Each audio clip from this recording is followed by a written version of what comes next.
É Sim. uma grande alegria recebê-los nessa oficina, que é parte de um conjunto de atividades apoiadas pelo convênio com o governo do Estado de São Paulo, através da Secretaria de Cultura, Economia e Indústria Criativas e pelo Centro de Estudos e Pesquisas Edgar Morin. Dedicamos-nos hoje à reflexão sobre um dos maiores desafios do nosso tempo, a emergência climática e suas conexões com as crises humanitárias. E para que todos se sintam incluídos, apresento-me. Sou Maria Angélica Aroni, uma mulher de pele clara, cabelos castanhos curtos e encaracolados e uso óculos. Visto uma blusa verde clara e calças escuras. Estou centrada em frente a uma mesa com materiais de apoio e ao fundo uma parede branca.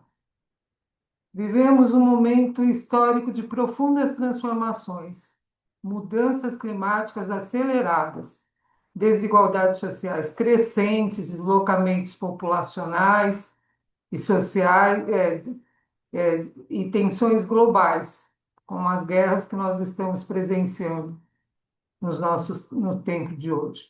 E diante desse cenário, somos convidados a pensar a complexidade do mundo em que vivemos. E a mudança climática, definida pela ONU como alterações de longo prazo em temperaturas e padrões climáticos, é impulsionada principalmente pelas atividades humanas, como a queima de combustíveis fósseis. Então, esse encontro é um espaço de diálogo e reflexão inspirado no pensamento complexo de Edgar Morin para compreender as interdependências entre natureza, sociedade e humanidade. E a emergência climática, ela intensifica os desastres naturais, deslocamentos e conflitos por recursos. E nós também hoje vamos estar também amparados no pensamento de Alfredo Penavega, é, principalmente na leitura do seu livro Os Sete Saberes Necessários à Educação sobre as Mudanças Climáticas. E ele nos aponta que compreender as mudanças climáticas e trabalhar com elas de maneira educativa é um compromisso ético dos mais velhos para com os mais novos. Então, quando o Penavega escreve essa obra, ele se inspira nos sete saberes necessários à educação do futuro de Edgar Morin. E tem como motivação maior um projeto que, inclusive, eu fiz parte, junto com a Isabel Pedrada, um projeto que é de dimensão mundial sobre a percepção dos jovens acerca dos efeitos das mudanças climáticas. E ele nos aponta que é muito importante esse tema, pois ele não reside na situação atual. Não é mais ele reside, né, na situação atual. Ele não é mais uma projeção futura, mas é uma realidade que está em curso. Então, estamos num ponto de inflexão, de complexidade e reversibilidade. E diante de todo esse cenário, as perguntas que nos guiam no dia de hoje são: o que fazer, né? Como fazer?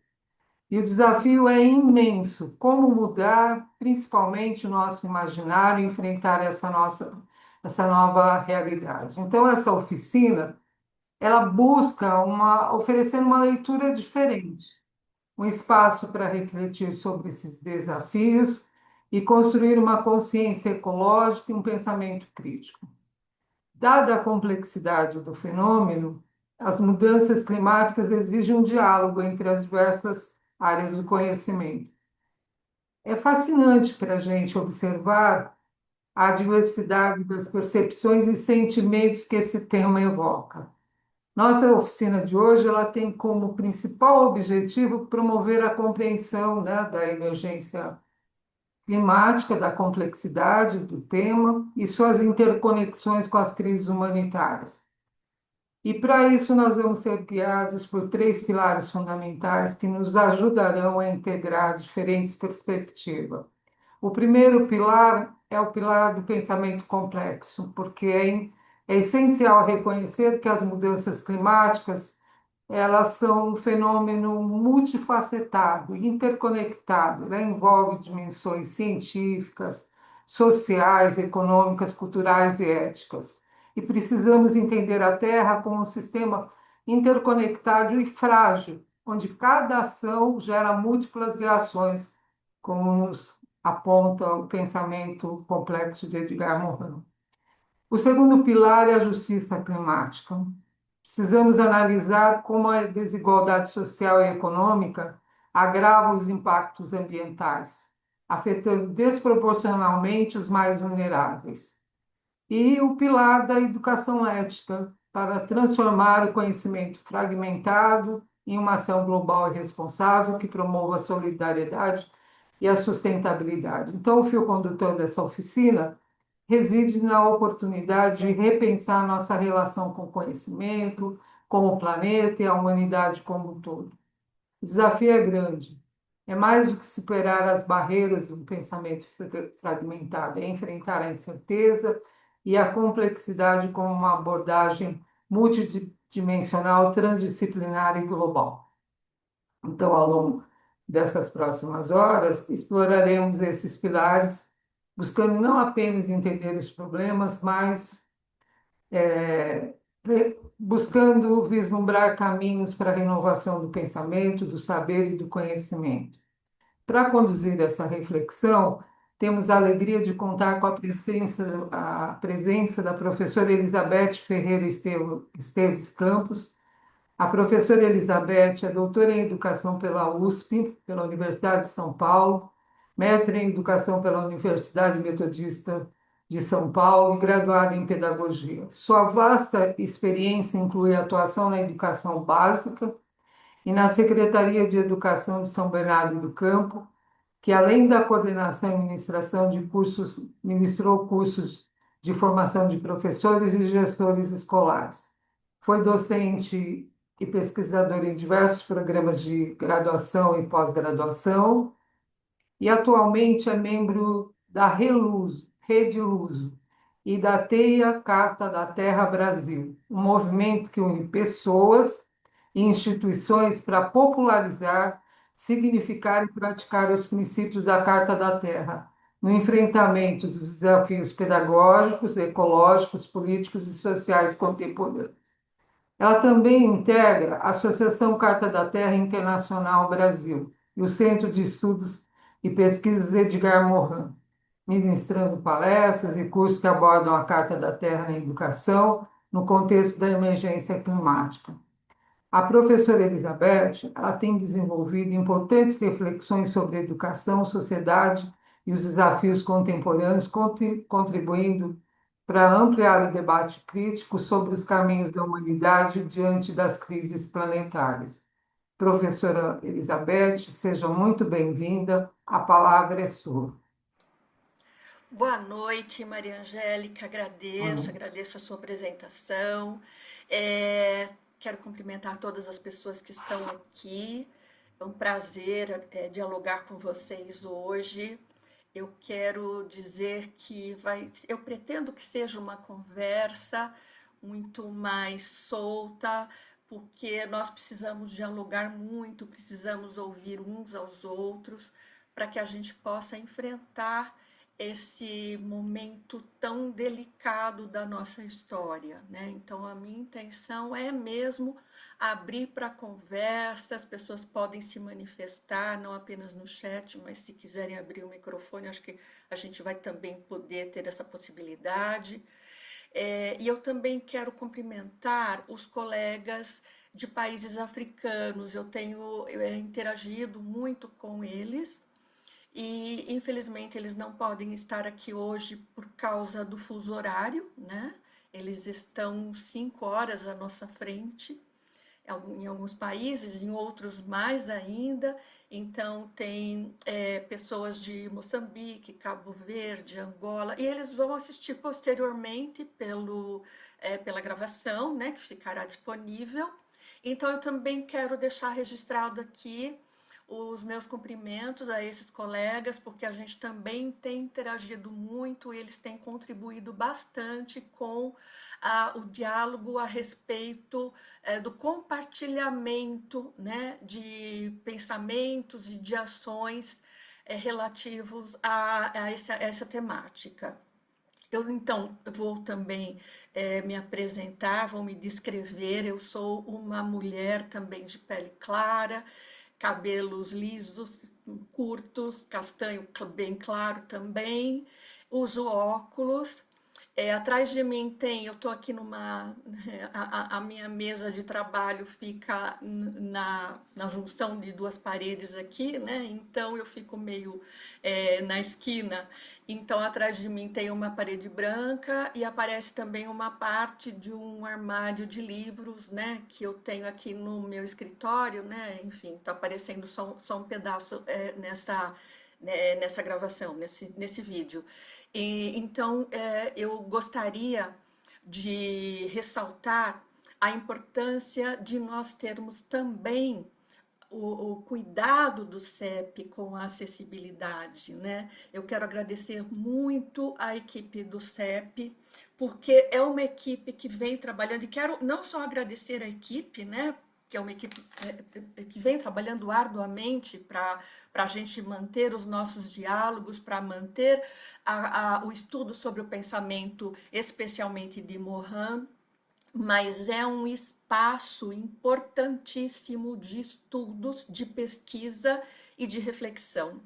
Eu acho que o CEP ele abre uma possibilidade enorme de agregar pessoas de vários lugares, de várias instituições, de abrir essa conversa com outros pesquisadores.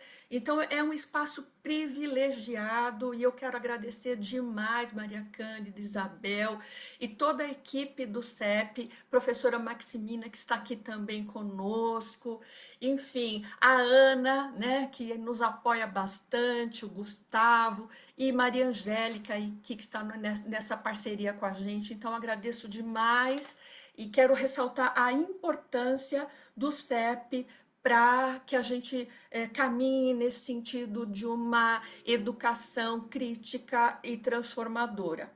Quero também agradecer à Secretaria da Cultura, Economia e Indústria Criativa, como Maria Angélica já ressaltou.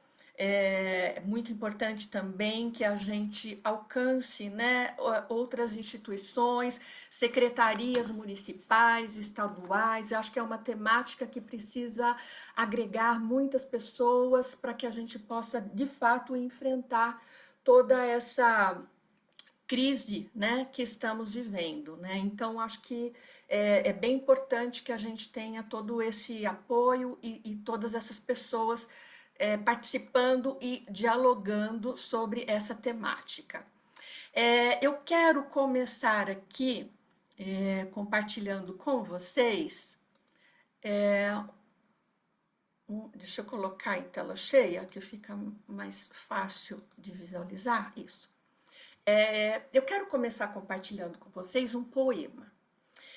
Eu, como Maria Angélica já mencionou, trabalhei em muitas instituições de ensino superior e de educação básica também, né? Começo a minha carreira lá na educação básica, depois trabalhei na Secretaria de Educação do município de São Bernardo do Campo, onde desenvolvi muito trabalho de formação, de desenvolvimento de políticas públicas, de elaboração de currículo.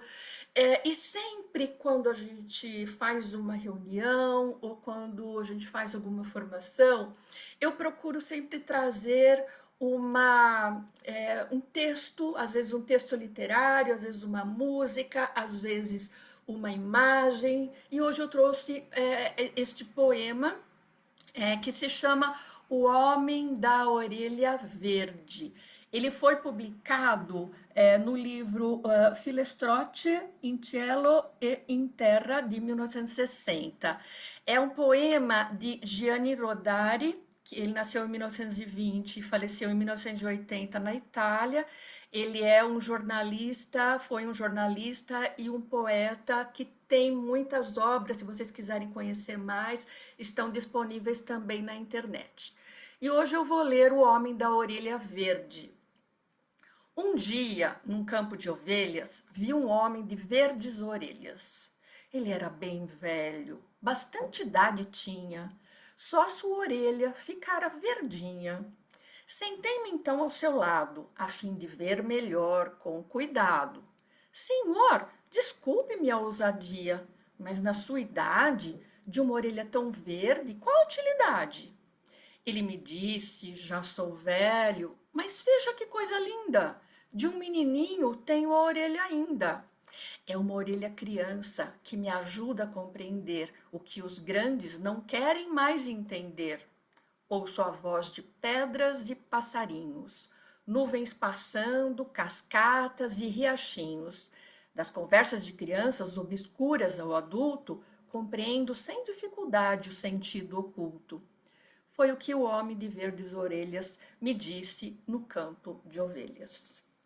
Então, eu espero que nós tenhamos as nossas orelhas bem verdinhas para continuarmos nos encantando, ouvindo os riachinhos, nos encantando com os passarinhos, com as cascatas e com toda essa beleza que nós temos ao nosso redor, porque nós vamos vivendo situações tão dramáticas e vamos perdendo essa capacidade de ver e de ouvir, especialmente as crianças que acabam sendo tão impactadas, às vezes de uma forma negativa, porque elas são afastadas desse contato, né, com a natureza. Hoje a gente tem, inclusive, discutimos ano passado com aquele grupo, né, que participou comigo lá de Moçambique, o quanto nós temos algumas crianças que têm muito medo, né? Muito medo de bichinhos, muito medo de insetos, que nem conhecem, né? É porque as borboletas que eram tão comuns na minha época, eu sou uma, esqueci de falar isso na minha autoapresentação, mas eu sou uma pessoa que já tenho mais de 60 anos, então vocês imaginam que eu, quando criança, eu tinha muito contato, né, com natureza, com bichinhos de jardins, vagalumes que já não se vê mais, borboletas, né, que já não se vê mais, algumas espécies de aves que também não, já estão em extinção. E as crianças muitas vezes não conhecem uma joaninha, né? Não conhecem os bichinhos de jardins, porque a gente foi destruindo e destruindo e destruindo, e quando aparece algum desses insetos, elas sentem medo, né? Então é uma reflexão que eu faço também quando a gente está educando crianças. Em que medida a gente está oferecendo para essas crianças esse contato, né? Esse encantamento, né? Então é uma questão que eu sempre trago como algo que precisamos prestar muita atenção. Bom, muita gente fala que a questão da emergência climática é uma questão que faz parte do planeta, das mudanças do planeta. Então, as pessoas citam as eras geológicas. Olha, período pré-cambriano, que foi a origem do planeta, 4 bilhões e meio. Depois nós tivemos o Paleozoico, quando surgiu a vida marítima e a floresta, mais ou menos 542 milhões. Depois o Mesozoico, quando chegaram os dinossauros, quando houve a fragmentação do grande continente, né, da Pangeia, isso aconteceu mais ou menos há 250 milhões, e Cenozoico, quando apareceram os mamíferos, seres humanos, aproximadamente 65 milhões e meio, e agora nós estamos no período quaternário, que é o Holoceno, que o marco dele é cerca de 10 mil anos antes de Cristo. Clima mais estável, expansão da agricultura, domesticação dos animais. Então, muitas pessoas dizem: olha, isso faz parte da natureza, essas mudanças do planeta, né? Enfim, isso faz parte da natureza. Então, muita gente rebate essa ideia de que estamos numa emergência climática porque entendem que isto é natural, é normal, faz parte, etc. E nós temos aí alguns estudiosos, alguns cientistas que argumentam que, na verdade, nós estamos na era do antropoceno. E o que é o antropoceno? Por que eles afirmam isso? Ou por que eles estão propondo, né, essa nova nomenclatura? porque eles entendem que é a humanidade que hoje está no centro dessas mudanças, ou contribuindo significativamente com as mudanças. A humanidade como uma força geológica. E isso vem acontecendo de maneira mais enfática com a Revolução Industrial. Então, a gente começa com essa Revolução Industrial a ter um uso indiscriminado de elementos físicos, da água, do solo, do ar, dos minerais, da energia, da flora, da fauna. E aí, nós vamos, com todas essas atividades, tendo um rápido acúmulo de gases de efeito estufa. E alguns danos, eles são de fato irreversíveis e são causados por consumos excessivos de bens naturais que levam a essas mudanças climáticas, né? Então, essas atividades humanas, né, que vêm se intensificando e vêm provocando um modelo de produção que nós não nos satisfazemos com nada, né? Então, se hoje eu tenho um celular, amanhã eu quero ter outro, de um outro modelo. Se hoje eu tenho uma determinada roupa, amanhã eu quero ter a roupa da moda. Então, a gente vai, a indústria vai nos inundando de produtos e de desejos. Então, nós vamos assumindo, né, esse papel de ter que viver atendendo a esses desejos e consumindo e consumindo e consumindo cada vez mais. As atividades humanas, elas ocorrem, né, nessa nossa sociedade capitalista por meio da mineração. A mineração é uma das atividades humanas fundamentais para o sistema capitalista, né? A gente já sabe, né, o quanto a mineração ela é importante para que a gente possa alcançar alumínio, ferro, lítio, enfim, uma série de minérios, ouro e uma série de minérios que são usados na indústria automobilística, são usados nos equipamentos tecnológicos, enfim, em todas as nossas atividades humanas a gente acaba usando, né, algum tipo de elemento. E aí a gente tem com isso muitos desastres. A gente sabe o quanto a mineração tem causado.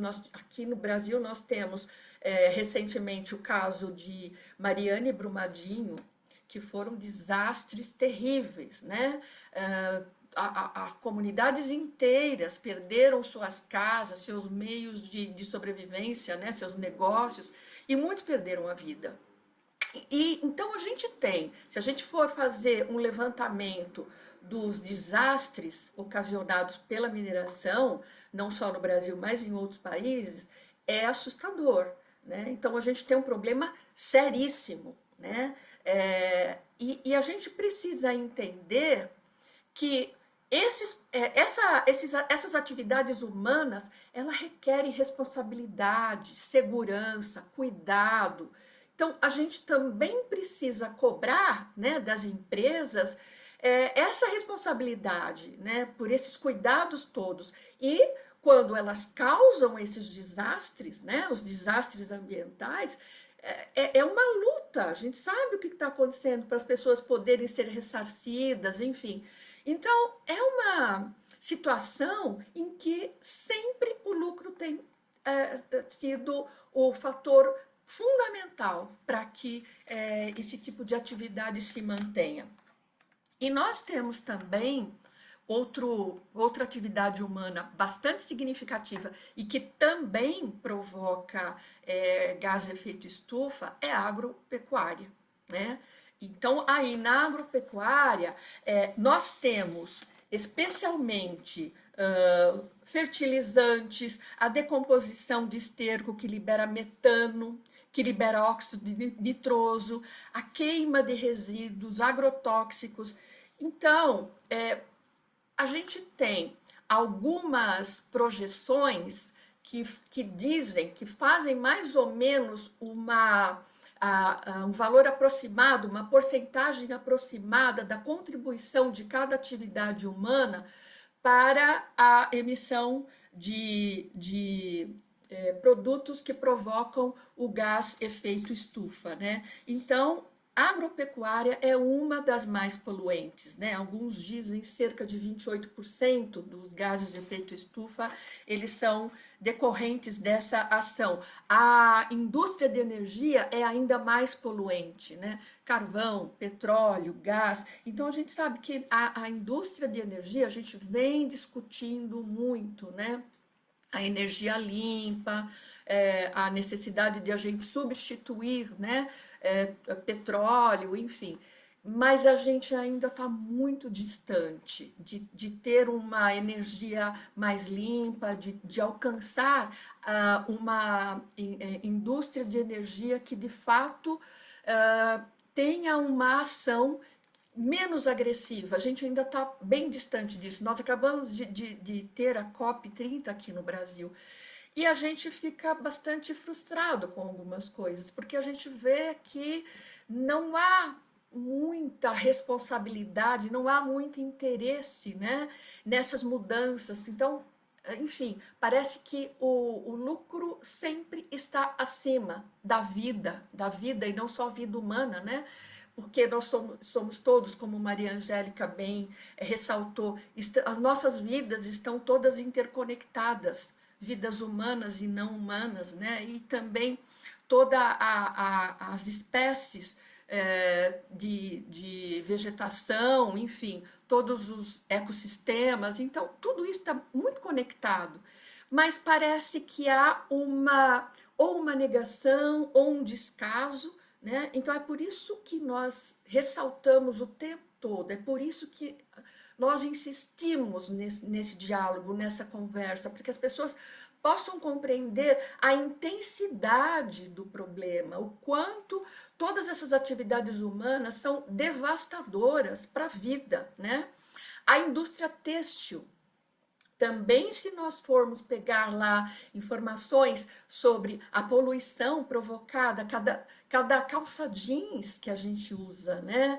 O quanto vai de tingimento, o quanto vai de produto químico para você poder tingir a água, a energia elétrica, roupas que são de algodão implicam na plantação do algodão, na colheita e de novo, né? A questão da água, a questão de equipamentos, enfim, tudo isso vai provocando devastação e tudo isso vai causando o gás de efeito estufa, né? A indústria do transporte, aviões, carros, caminhões, e, enfim, né? Também bastante poluidora. A indústria química, muito poluidora mesmo. Nós temos na indústria química a liberação de CO2, também de metano e dióxido nitroso. São gases que muitas vezes são ainda mais prejudiciais. E a indústria de cimento, vejam só, a produção de uma tonelada libera cerca de 600 quilos a uma tonelada de CO2 para que você produza uma de cimento. Além disso, causa também a poluição do ar, por causa das partículas que são emitidas, e o alto consumo de recursos naturais. Então, a gente vê que são atividades humanas, eu citei só algumas, nós temos muitas outras, e que são atividades humanas que a gente diz, bom, muito bem, mas tudo isso faz parte do desenvolvimento da sociedade. Isso tudo faz com que as pessoas possam viver melhor, que as pessoas possam viver com mais conforto, etc. E quando a gente pergunta, será que isto alcança todas as pessoas? Será que o benefício de toda essa produção, de toda essa atividade, ela alcança todas as pessoas? Quem de fato se beneficia? Essa riqueza toda que é produzida, ela é distribuída de forma justa?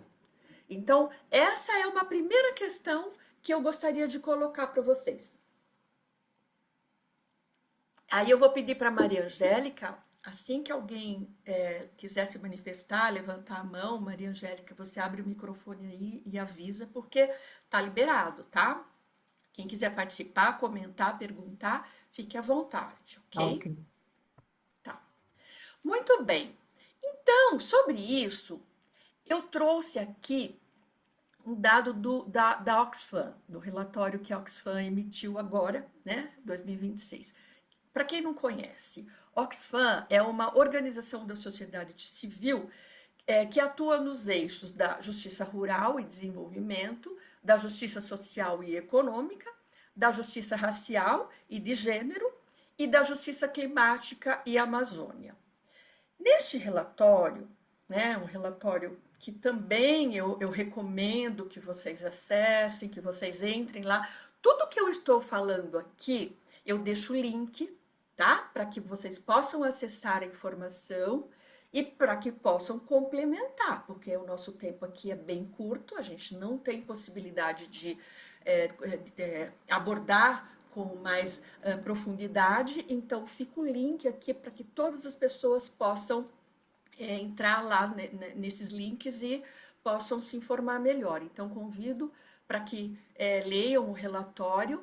E eu destaquei desse relatório, dessa questão que eu estava falando: será que toda essa atividade humana, será que tudo isso que a gente produz está de fato contribuindo para uma vida melhor para todas as pessoas? E o relatório diz: não. A riqueza dos super ricos cresceu 3 vezes mais rápido que a economia geral em 2025. Mais de 33,9 trilhões desde 2015, que é um valor suficiente para acabar com a pobreza 22 vezes. Isto é impactante, né? Então, esse 1% mais rico detém cerca de 45% da riqueza global. Nós estamos falando aqui de riqueza global. Então, veja, a desigualdade é imensa. Pessoas que vivem em situações de pobreza, de fome, são milhões. Então, como é que a gente pode continuar numa sociedade que tem atividades que vai destruindo cada vez mais o nosso planeta e, ao mesmo tempo, colocando pessoas em situações de miséria? Continuando, a gente tem também na publicação da Agência Brasil, também deixei o link aqui. Esse 1% mais rico tem um impacto de consumo tão alto que esgota sua cota justa de carbono para o ano em apenas 10 dias. Emite tanta poluição quanto 5 bilhões de pessoas, ou seja, 66% da humanidade. E como é que é este consumo tão alto? Por que este consumo impacta tanto o meio ambiente? Bom, porque essas pessoas mais ricas, elas usam helicópteros. A gente tem aqui em São Paulo um dos lugares onde tem um número de aeronaves, o maior número de aeronaves, é um dos maiores, né? Eu não fiz essa pesquisa recentemente, mas temos assim um dos maiores em números de aeronaves, de helicópteros, né? Além disso, tem os jatinhos, né? Que produzem também muita poluição. E tem também os iates e tem também o consumo de joias, né? Eu estava falando da mineração ali, né? Se você vai pegar a mineração, por exemplo, de ouro, não? Vamos lá. O ouro, ele impacta o ambiente de muitas maneiras, muitas delas irreversíveis. Além de provocar desmatamento, contamina rios por causa do mercúrio e cianeto, provoca perda da biodiversidade, erosão do solo, libera metais tóxicos que afetam a saúde humana e a cadeia alimentar, além de reduzir os estoques de carbono, que ajudariam a mitigar os gases de efeito estufa. Então, veja, para você produzir, fabricar uma aliança, você provoca 20 toneladas de resíduos. Isso é terrível. E a gente fica consumindo, a gente, né, pessoas que têm mais dinheiro, né, ficar dizendo que, nossa, né, que legal, né, tudo de ouro, tudo, as minhas bijuterias são todas de material reciclado, viu? uso só coisas assim de material reciclado, o ouro aqui passa longe. E além do ouro, a gente tem as pedras preciosas, né? Que também provocam a poluição das águas, porque o processo de lavagem para a extração dessas pedras preciosas, né, elas contaminam o rio, contaminam os riachos, prejudicam a vida aquática, e tem a contaminação química que eu já falei, né? Em outros tipos de pedras, você usa óleos, ácidos, detergente, anilina, além da perfuração, além de você liberar aquela poeira fina e além de ser extremamente prejudicial para os trabalhadores. Então, veja o quanto você provoca de destruição do meio ambiente para você poder ter brincos com pedras preciosas, colares, diamantes, ouros. O que está por trás disso? Quantas vidas perdidas? Quantas pessoas em trabalho análogo à escravidão? Edson, por favor, pode abrir o seu microfone e fazer o seu comentário. Boa noite, prazer tê-lo aqui. Boa noite a todos e todas. Espero que estejam a me ouvir. Sim, você é da onde, Edson? Eu sou o Edson, sou moçambicano, sou de Moçambique. Ah, conseguiu chegar aqui com a gente, mesmo com esse fuso horário. Que bom. Felizmente eu estou mesmo cá no Brasil, no estado do Ceará. Ah, que bom. Tá. Estou a realizar a minha pós-graduação em Sociobiodiversidade.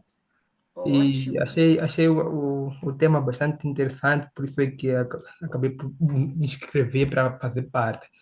E eu gostei muito quando a doutora estava a, a, a, a trazer à tona o conceito de antropoceno, que é muito usado para justificar, de certa forma, a crise climática que nós vivemos. No entanto, o antropoceno chega a ser meio. Não chega a dar conta da realidade daquilo que é a realidade da situação. E a doutora também pontuou muito bem que há os mais ricos, que de fato são os que mais poluem. Isto é inegável. E nesse ponto aparece o conceito, um conceito contraditório ao antropoceno, que é o capitoloceno, que nos faz entender essa parte econômica, né? Que os mais ricos exploram e tem essa lógica do capital, essa lógica utilitarista e de olhar para a natureza como um recurso, e por isso que há essa exploração. Mas eu também acho que este tema, esse conceito também não é tão abrangente, porque nós sabemos que historicamente eh, houve um período em que foi o período colonial, onde havia um povo, e não só, havia escravidão, é um povo que trabalhou em grandes plantações. Aqui no Brasil foram nas plantações de cana-de-açúcar. Estamos a falar da época colonial. Que, e antes da época colonial, tinha a época que era o período do feudalismo, onde as terras foram expropriadas, onde o povo tinha mais contato com a natureza, via da agricultura, e os então burgueses atualmente expropriaram a terra, tornaram-se os feudais, que cobravam algum valor, se tornaram capitalistas, tornaram-se capitalistas, tiveram essa ascensão na Revolução Industrial, e foi aí que deu o pico da poluição. Mas isso historicamente já vinha sendo feito. E o mesmo povo que era escravizado, hoje é o mesmo que está em situação de vulnerabilidade. Aí falamos das mulheres também, que não se pode deixar de fora as crianças, que não se pode ficar de fora negros, que são os que são mais impactados, porque ao longo da história eles foram ficando um bocadinho distante desses centros urbanos onde os mais ricos, os abastados ficam. E o conceito que eu acho que é abrangente e toca em tudo isso é o platinoceno, né? Que tem a questão das plantations. E era essa a minha contribuição. Eu queria pontuar que eu acho o conceito, a ideia do antropoceno muito, muito que culpabilizar a nós que basicamente não poluímos tanto, pois os ricos, que são os que exploram de fato, acabam por se isentarem da culpa, por ficar muito negacionista. E temos alguns vulneráveis que também acabam sendo negacionistas por conta de alguns fenômenos sociais que fazem com que até alguns pobres, a dada altura, apoiem o capital. E eu gostaria de deixar isto para debate também. Muito obrigada, Edson. Acho que sim, são conceitos que precisam ser debatidos. Nós estamos ainda numa fase de compreender melhor esta realidade, compreender melhor esses conceitos, estudá-los mais, mas essa ideia de que o antropoceno culpa pessoas, na verdade, assim, ela é também combatida por outros estudiosos que dizem, não, quando a gente fala antropoceno, nós não estamos falando de culpabilizar grupos, né, de pessoas, mas nós estamos falando de atividades humanas, como eu estava explicando aqui. E essas atividades humanas, elas são capitalistas. Então, sim, né, concordo com você. A gente tem aí o capitalismo no centro, né, do debate. Então, assim, é diferente de você dizer, olha, você tem responsabilidade aí de economizar água, ou de não usar sacolinha, ou disso ou daquilo. Ok, mas isso é muito pouco diante do estrago que eu estou mostrando aqui dessas atividades econômicas aqui, né? Então, eu acho que assim, Edson, super agradeço a sua contribuição e quero deixar também claro e o convite para que a gente, em outros momentos, aprofunde mais esses conceitos, porque eu acho necessário, né? Acho muito necessário, senão a gente fica realmente ah, assim. A Terezinha Rios, que eu não sei se vocês conhecem, mas é uma pessoa muito querida, ela dizia assim: o problema não é quando você fala, quando eu falo preto e você fala branco, é quando eu falo branco e você fala branco. Porque o que, que eu estou falando quando eu falo branco? O que, que você está falando quando você fala branco? Ou o que, que eu estou falando quando eu falo preto? O que, que você está falando? Os significados e os sentidos, eles são diferentes, as interpretações, elas são diferentes. Então, a gente precisa, assim, na universidade a gente sempre fala isso. Quando a gente vai falar de um conceito, sim, é preciso aprofundar e é preciso ter ali um referencial teórico, né? Então, você tem toda a razão. Isso é algo que a gente precisa discutir mais e aprofundar mais. Mas aqui, continuando, quando a gente fala então de emergência climática, a gente está falando de um aquecimento mais rápido do que a gente estava prevendo, né? Esse limite de 1,5 graus que foi lá acordado, né? Foi no Acordo de Paris, conforme o Instituto Potsdam para a pesquisa do impacto climático, que é o instituto da Alemanha, este 1,5 graus ele já vai ser ultrapassado até 2030. Até 2030 já ultrapassamos, porque no ritmo em que a gente vai produzindo e consumindo e produzindo esses gases, né, gás efeito estufa, a gente vai aumentar sim a temperatura, não tem jeito, né? Então, veja, apesar de a gente dizer, olha, vai ser ultrapassado até 2030, já foi. 2024, o valor foi de 1,60 graus acima do nível pré-industrial. 2025 foi o terceiro mais quente dos 120 mil anos, dos últimos 120 mil anos, com 1,47. Ficou abaixo apenas de 2024, que foi 1,60, conforme eu já disse, e 2023, 1,48. Então, nós estamos numa situação crítica. Agora, o dióxido de carbono, que é o CO2, ele representa 74%, mais 74% das emissões, né, do gás efeito estufa. Mas nós temos outros, né, como o metano, que representa 17%, o óxido nitroso, 6%, os gases fluorados, que apesar de representarem 2%, eles são mais danosos, porque tem um maior potencial de aquecimento. Então, essas informações todas, do meu ponto de vista, elas são importantes para que a gente entenda este gráfico aqui, que está lá no site da Fiocruz, tanto a informação anterior quanto esse gráfico, está lá no site da Fiocruz, onde a gente pode ver claramente 1940 e olha só onde chegamos. Olha só onde chegamos. Então, quando a gente vê, né, esse gráfico, essa imagem, eu me assusto. Falo, caramba, aonde é que vamos parar? Então, eu acho que é importante que as pessoas tenham essa informação, que elas realmente fiquem impactadas com essas informações. E aí, de novo, a questão da fundamentação teórica. A gente não pode ficar no senso comum. É por isso que a Maria Angélica já mencionou, né, que nós estamos neste encontro nos apoiando no livro do Alfredo Pena Veiga, que é este aqui, onde ele fala dos 7 saberes necessários à educação sobre as mudanças climáticas.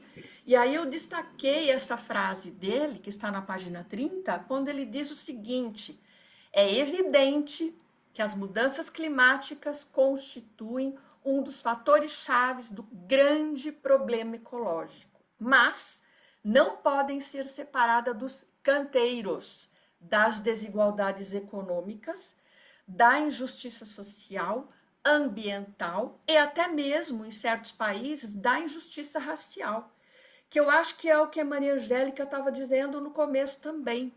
Quer dizer, falar de problema ecológico significa falar de todas essas desigualdades e, como o Edson pontuou também, as questões de gênero, as questões de racismo, né, as questões indígenas. Então, a gente não pode olhar para esse problema de uma maneira simples, de uma maneira do senso comum. Nós precisamos ter referencial teórico para fazer essas análises. Se Maria Angélica quiser também completar, Maria Angélica, você também pode ficar à vontade, viu? Então, Beth, muito obrigada, né, por essa reflexão tão instigante, tão necessária, né? E sua fala nos convida a perceber essa emergência climática, como já falamos anteriormente, que ela não é apenas um fenômeno ambiental, mas ela é profundamente ligada às dimensões sociais, humanas e civilizatórias. E para a gente compreender essa magnitude, né, da crise climática, eu acredito que a gente tenha que mudar drasticamente o nosso jeito de viver, né? E é essa época dos humanos aí que foi falado tão, e a gente tem que estudar um pouquinho mais esse antropoceno. Nesse período a humanidade ela se torna, né, uma força geológica, ela é capaz de alterar o sistema planetário em uma escala sem precedentes. Então, nós temos que pensar nesse uso indiscriminado dos recursos, como água, solo, como você colocou, ar, minerais e energia, em todas as atividades, né? E todas essas ações em conjunto, elas estão remodelando o planeta, né? Então, essa percepção, ao meu ver, ela nos conecta diretamente aos 7 saberes do Edgar Morin e do Penavega, né? No saber, no segundo saber, no princípio do conhecimento pertinente, ou seja, quando a gente consegue contextualizar o conhecimento geológico, histórico da Terra e da humanidade, quando Morin coloca para a gente, por exemplo, não se pode conhecer as partes sem conhecer o todo, nem conhecer o todo sem conhecer as partes. Então, nós não podemos entender o presente sem compreender o passado profundo do nosso planeta, ao meu entendimento. Então, e aí o Mohan também nos coloca o saber que nós precisamos fundamentalmente ensinar nos dias de hoje, que é a identidade terrena, a reconhecer nossa interconexão e dependência com o planeta, né? Que somos partes desse sistema. que é um sistema complexo e interligado. E o Penavega vai também reforçar essa ideia, pedindo para que a gente compreenda essa complexidade da crise climática em sua integralidade, que a gente precisa superar essa fragmentação do saber, que a gente precisa ensinar a identidade terrestre na era que nós estamos vivendo hoje, que é a era das mudanças climáticas. Então, exige uma nova consciência, eu entendo, né, de nossa responsabilidade. O Penavega coloca para a gente o seguinte: o conhecimento sobre o que está acontecendo com o clima, ele deve ser considerado em sua complexidade e compreendido como algo que perpassa toda a atividade, toda a vida humana, né? Então, é fundamental que a gente eduque as pessoas sobre a noção de pertencimento à Terra. Somos cidadãos da Terra e as mudanças climáticas afetam a todos, independentemente das fronteiras nacionais. Então, nós precisamos educar para a solidariedade global e para a ideia de uma cidadania planetária, onde as ações locais elas têm repercussões globais, né? E promovendo que tanto o Morin quanto o Penavega nos colocam aí como desafio uma ética global, né? Que transcenda as fronteiras e o individualismo. Então, nós somos totalmente interdependentes e interconectados com todos os seres e os ecossistemas do planeta. Então, eu queria só trazer essa ideia de que é necessária essa contextualização, né, da nossa presença no planeta, para que a gente possa, né, olhar para as nossas dinâmicas sociais que exacerbam, né, a crise climática. Então, a professora Elizabeth destacou muito bem esse ponto crucial, né, que é a desigualdade, né? Essa desigualdade que nos choca, né? Que a maioria da população mundial paga o preço das consequências fatais, né, daqueles que têm o poder em seu controle, né? Então, era isso um pouco que eu queria colocar para vocês. E aí o Mohan ainda nos provoca com o primeiro saber, que é sobre o erro, o conhecimento sobre o erro e a ilusão, né? Que ele nos alerta que a natureza é falível do conhecimento humano, né? O conhecimento nunca é reflexo, ele coloca para a gente, o espelho da realidade. O conhecimento sempre é uma tradução seguida de uma reconstrução, né? Isso significa Perfeito. que nós estamos sempre sujeitos a erros e ilusões, e a educação precisa reconhecer isso e questionar, né? O conhecimento. E o Penavega também se manifesta que o erro e a ilusão, nos dias de hoje, por exemplo, aparecem muito no negacionismo climático, na desinformação e na dificuldade de perceber a gravidade e a urgência da situação. Então, essa fragmentação e essa identificação de soluções integradas e sustentáveis é imprescindível nos dias de hoje. Então, nós precisamos interconectar os fatores ambientais, sociais e econômicos para levar às soluções adequadas. Era isso um pouco que eu queria colocar para vocês nesse momento. Depois a gente volta.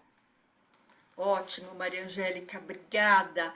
A Carmen, antes de você falar, Carmen, eu só queria destacar também que o Alfredo Penavega, ele diz o seguinte, né, que ele já, conforme já falamos, que a discussão ecológica implica em discutir economia, política, tecnologia, etc.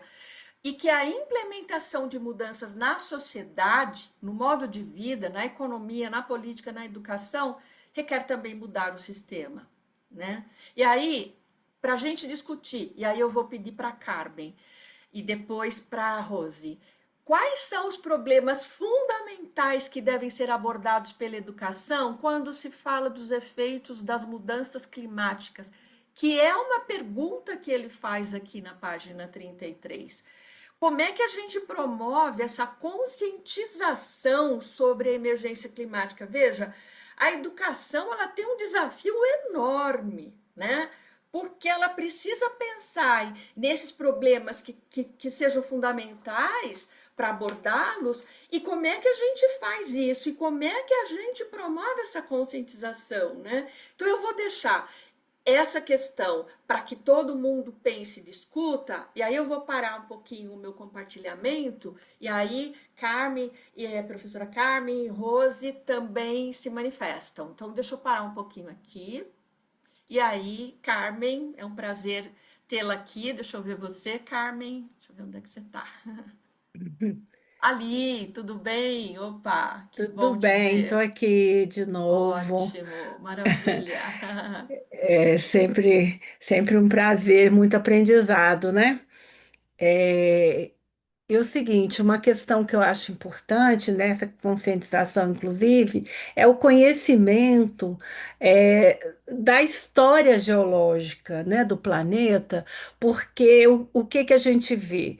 Que muitos estudiosos, né, o pessoal da geologia que estuda né, a história ecológica, né, da Terra e tudo, muitos estudiosos são negacionistas das mudanças climáticas provocadas por nós, É né? incrível, né? É É, incrível que seja assim. é Mas é. incrível e tem publicações, inclusive, né, deles provando que é óbvio que o planeta está em transformação, né? Se a gente estuda, inclusive eu quero citar um livro maravilhoso que se chama História Ecológica da Terra, da professora Maria Leia Salgado Laboriou. Depois eu posso escrever lá no grupo. Ela é palinóloga, né? Ela é falecida já, mas uma pessoa assim com uma visão do ponto de vista ecológico, né? Como que essas mudanças foram acontecendo e o estudo dela sempre as teorias, né? É lindo demais como que a partir do estudo do pólen, né? Dos grãos de pólen, esses estudiosos da palinologia construíram toda essa teoria, né? Das nossas eras, o que aconteceu no planeta que a gente, né, você já citou aí no começo, que a gente já se juntou, já se separou, juntou de novo, e tudo isso que aconteceu, né, toda essa história, né, descrita nesse livro de uma forma, assim, maravilhosa, e muito, numa linguagem muito acessível. Né? A professora, eu tive o prazer de fazer disciplina com ela no meu doutorado, e aqui na UNB ela era do Instituto de Geologia, de Geociências, né? Mas palinóloga. E a gente sabe que o planeta está sempre em movimento, né? Está sempre acontecendo, né? Nós estamos construindo e destruindo o tempo todo num processo natural. A erosão acontece naturalmente, a elevação né, das placas, dos continentes, dos choques, tudo isso está acontecendo naturalmente. Acontece que os estudos mostram que a gente está interferindo nisso aí, acelerando, né? O que a gente poderia, sei lá, levar ainda milhões de anos, nós estamos fazendo em centenas de anos. Então, eu acho que esse conhecimento é muito importante e trazê-lo dessa forma simples de entendimento, né? Acho que isso é a popularização, né, mesmo da ciência, porque aí você vai conseguindo que as pessoas vejam e raciocinem em cima disso. Né? Então, se eu estou desmatando, o que que eu estou fazendo? A erosão é um processo natural, muito bem, mas se está sem cobertura do solo, é claro que eu estou acelerando esse processo. Se eu estou explodindo uma área para minerar, né, uma serra, uma montanha, né, como a gente tem aqui no Brasil, né, está acontecendo esses problemas sérios em Minas Gerais, né, toda aquela luta, né, por quê? O que que a gente está fazendo, né? A gente está acelerando esse processo em muitos, né, muitos anos, né, muitos milhares de anos. Então, eu acho que isso é importante no processo educativo, né, essa formação. E a questão do antropoceno, a forma como eu vejo, é exatamente essa aceleração que nós estamos fazendo, né? Se você for olhar o período geológico que nós vivemos, ele tem outro nome, mas por que que esse nome? Porque a gente está interferindo demais e modificando demais, né? E existem várias camadas, né? Como a professora que falou, Maria Angélica, né? A complexidade que é esse conhecimento, né? Essa construção desse conhecimento e como é que nós vamos traduzir, né? Como que nós educadores, né? Vamos traduzir esse conhecimento para que as pessoas vejam de uma forma clara, né? Como é que funciona, porque são os princípios, né? Então é assim que eu vejo e que eu gostaria que a gente pudesse ter mais conteúdos, né, desse tipo que eu falei, o livro da professora Maria Leia, ela inclusive publicou a edição revisada dessa publicação. E quando ela faleceu, ele não estava assim publicado ainda. E as filhas dela que publicaram, houve uma publicação assim muito reduzida e eu nem tenho, né? Mas eu tenho colegas que têm, depois, de repente eu vou até saber se existe o PDF porque daí vai passando, né? Tanta coisa que a gente quer ver, né? E agora, falando sobre isso, eu me lembrei dessa experiência que eu vivi com ela e assim, o aprendizado que eu tive foi muito importante. Inclusive para entender, inclusive tem colegas lá do Instituto que publicam dizendo que não existe, né, que as mudanças climáticas não tem nada a ver com o que a gente, né, está fazendo aqui no planeta, o que é um desserviço, eu acho, na verdade. Obrigada. Nossa, eu que agradeço, muito obrigada. E quando você fala do livro, né? Eu acho que assim parece que é um tema apenas para quem estuda a especialização nessa área. Quando, na verdade, eu acho que é isso que eu tenho insistido, que eu ressalto.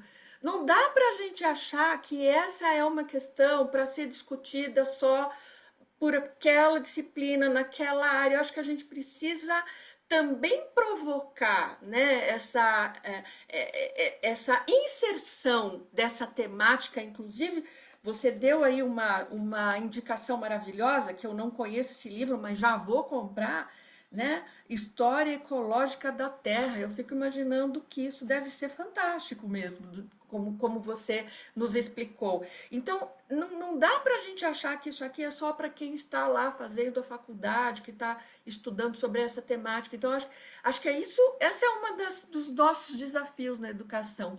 Como é que a gente insere, né, outras indicações, outras publicações, outros autores que muitas vezes não são da nossa área, mas que nos enriquecem muito, né? Nos abrem possibilidades de compreensão muito melhor. Então, te agradeço demais, viu, professora Carmen? Muito obrigada. Obrigada por estar aqui conosco. Professora Rose. Eu que agradeço demais pela oportunidade. Obrigada, obrigada. Gente, vocês vão falando e a minha cabeça vai dando nó, sabe? Vai dando nó.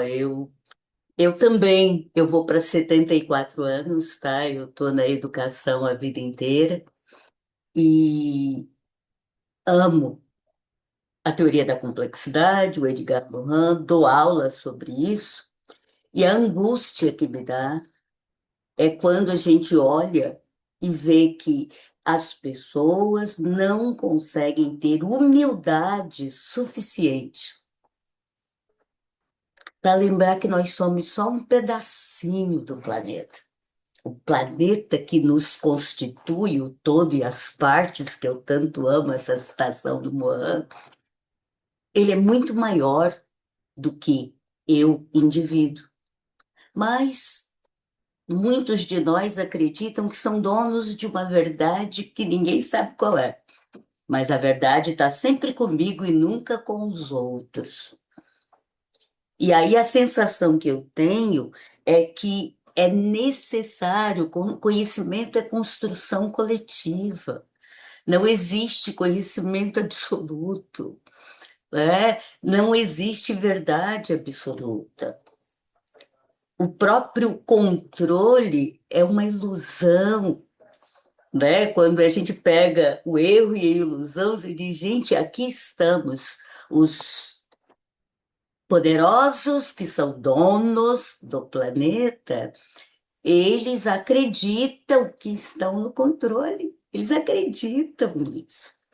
E aí você diz, você não controla o dia seguinte, você nunca, né, sabe, acordou amanhã, você não sabe se vai estar vivo daqui a 2 segundos, ou se a internet vai cair agora e acabar a reunião, né? Nós não controlamos nada. E aí a gente diz que não tem crise climática, não tem desigualdade, você que se vire para merecer o seu lugar no sol, né? Então, isso, assim, desculpa, mas é que eu fico escutando aquilo, vai me deixando numa angústia, porque eu acho que, como educadora, nós precisamos, em qualquer que seja a nossa disciplina, não importa do que eu dou aula. Eu sempre abro todas as minhas aulas, porque eu dou aula para 17 turmas por semestre, que eu só dou aula para MBA agora. Eu começo falando sobre complexidade, sobre os 18 ODS do Pacto Global e sobre a nossa responsabilidade sobre o planeta, né? E falta um pouquinho só de baixar a cabeça e ter um pouquinho de humildade que na hora de morrer, morreremos igual a todos. Ninguém vai morrer melhor do que o outro ou com mais pompa e circunstância. Então, vocês me desculpem, mas é que assim, é a primeira vez que eu estou participando do grupo, mas é muita angústia quando eu vejo que eu não tenho mais o papel de trazer conteúdo para meus alunos. Acho que o meu grande propósito na educação é provocar reflexões. É só isso que me importa. Eu quero que as pessoas aprendam a pensar. E enquanto a gente não conseguir fazer isso para o maior número possível de pessoas, nós vamos ter esse egoísmo incrível, o homem centro do universo, e esquecem a revolução do conhecimento, esquecem o lugar dessa construção coletiva que vai nos permitir a compreender um pouco mais do que esse planeta está dizendo, porque o planeta vai sobreviver, quem não vai somos nós. E a gente parece que esquece disso. Tá, gente, desculpa, estou ocupando tempo, mas era isso, tá? Não, acho que assim, você está assim coberta de razão. Eu acho que o nosso papel é realmente provocar, fazer pensar, porque a gente não dá para ficar ali fechado em conteúdos de disciplina e dizer, olha, a minha disciplina não tem nada a ver com isso, o meu conteúdo é esse. Então, acho que o que Edgar Morin traz com bastante insistência é o diálogo entre os saberes, né? Ele Hum, traz isso com muita insistência. Não dá para a gente achar que, olha, uma coisa não tem nada a ver com a outra. Não, tudo tudo está tem a ver, interligado, tudo tem a ver. interligado, né? Hum, Então, eu sempre costumo dar um breve exemplo quando eu dava aula para uma turma de didática da matemática, quando a gente discutia, né, como é que eu ensino matemática para as crianças, né, do ensino fundamental, né? E uma das coisas que que eles discutiam era como é que a gente ensina volume, né? Então, por exemplo, se você pegar um avião da época da Segunda Guerra, um avião supersônico, com a capacidade, né? Com a autonomia de voo, com a capacidade toda para fazer vários cálculos. Então, assim, eles ficavam fazendo cálculos, achavam aquilo fascinante, comparando, olha como é que pode esse avião da Segunda Guerra, olha só como ele era, faltava ali um monte de conhecimento tecnológico que hoje a gente tem, etc, etc, etc. E aí no final a conversa era, espera um pouquinho, para que serve mesmo esses aviões? O que eles carregam mesmo, né? Uhum. Então, a questão da guerra, a questão da destruição, a questão da preservação da humanidade, da vida. Então, quando você vai ensinar matemática, você também pode ensinar que tudo aquilo que você está aprendendo ali precisa ser para uma leitura de mundo que nos faça pessoas melhores, que faça com que esse mundo se preocupe com todos os seres, sejam eles humanos ou não humanos, porque estamos todos interligados. Então, eu fiquei bem feliz, porque no ano seguinte, essa era uma turma de último ano, né? E aí eles começaram a dizer: mas professora, como que só agora você veio no último semestre do último ano para fazer essas provocações? Porque é aquilo, a gente tem que provocar. Só no último semestre do último ano a gente estudou tanto conteúdo de matemática, mas nunca pensamos na matemática nessa perspectiva, né? Uhum. Enfim, aí eu falei, bom, mas está em tempo, né? Pelo menos a gente está aqui conversando sobre isso, ainda que seja no último semestre do último ano, mas a gente está aqui conversando. E qual não foi a minha surpresa no ano seguinte, que eu recebi uma mensagem de uma das alunas dizendo: professora, eu consegui um emprego, estou trabalhando como professora, graças àquilo que a gente conseguiu discutir. Então, quando ela fez a entrevista e que ela falou como é que ela aprendeu matemática, como é que ela fazia uma abordagem da matemática para a leitura de mundo, o quanto a matemática ela nos ajuda a compreender essas relações também, né? Então eu preciso pensar o quanto, por exemplo, você vai estudar porcentagens, você vai estudar fração, enfim. Você pode olhar os gráficos de emprego, de desemprego e discutir, não gráfico apenas, mas discutir por que que é assim. Como você disse, Rose, por que que algumas pessoas, né, têm mais privilégios, enquanto as outras, ó, você não merece, você não se esforça, É, você é desempregado porque você, né, não se esforça. é, A matemática pode fazer essa discussão, né? Assim como outras áreas do conhecimento também podem. Então, eu é, concordo super com você, Rose. O nosso papel é provocar reflexão. O nosso papel é problematizar. Então, é. eu também vou É. muito nessa linha de pensar por aí.